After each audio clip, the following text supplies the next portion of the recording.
Hello everybody, thank you for watching my video and don't forget to hit like and subscribe. Also, I have written a book review on the Amazon page for King of the North Wind, so if you wish to check that out, you can find it under a username of Rich and I gave it 3 stars. You may not be able to find it, but it is up there if you wish to go and have a look, although essentially it's the same content as I have discussed in this video, so it doesn't really make much of a difference, but if you wish to look for it, you can. My book review today is on King of the North Wind by Claudia Gold. This is a biography on King Henry II. I had high expectations when I read this book, and I have to say I have been left a little bit disappointed by it.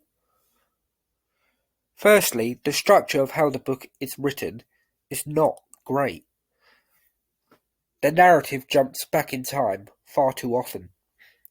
For Henry II's reign, it should be fairly straightforward to keep to a good chronological order, which is something I like to do in my videos. For instance, if I'm talking about a reign of any king or queen, I will try and go year by year. That way it keeps the narrative quite neat, and actually you're letting the events do the talking. This book becomes quite messy with how it's been laid out.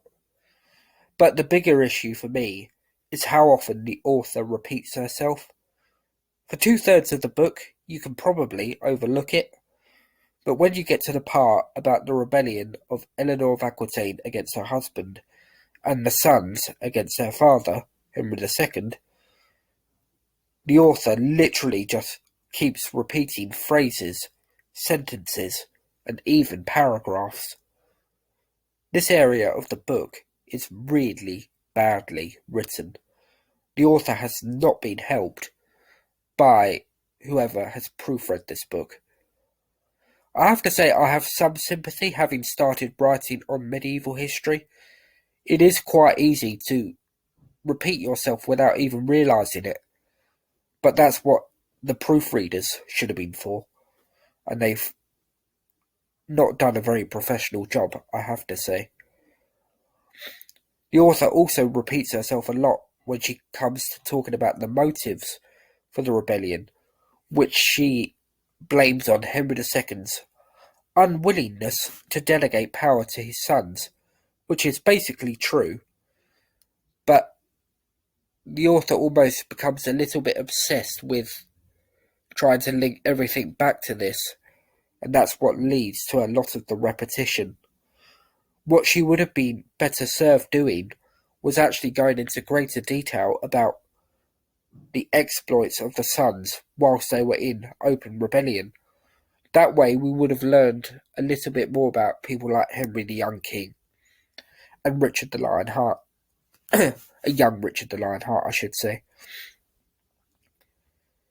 Unfortunately, as I say, she keeps trying to link everything back to Henry, and that's where she loses a lot of her flow. In truth, King of the North Wind is not a book I've taken too much from.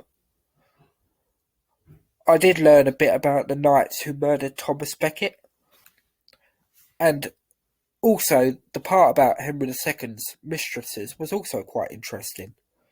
However, regarding the main figures in this area of history, I can't say I learned too much. It's a book I wanted to like because the author's style, at least at the start, is quite easy to read. But as I implied, it gets ruined by constant repetition, and it goes off a cliff in the latter part of the book. If I was to recommend this to anyone, it'd be to someone with an interest in learning about Henry II for the first time. However, it would not be at the top of my list of recommendations. For example, there is a better biography on Henry II by W. L. Warren, which is part of the Yale series. I'd certainly recommend that before King of the North Wind. Having said that, I do think the author has potential. I don't know much about her, but I believe she hasn't written that much content. So hopefully, if she does continue to write, then hopefully she can keep improving. Because I wanted to like this book. Unfortunately, it just had one too many flaws.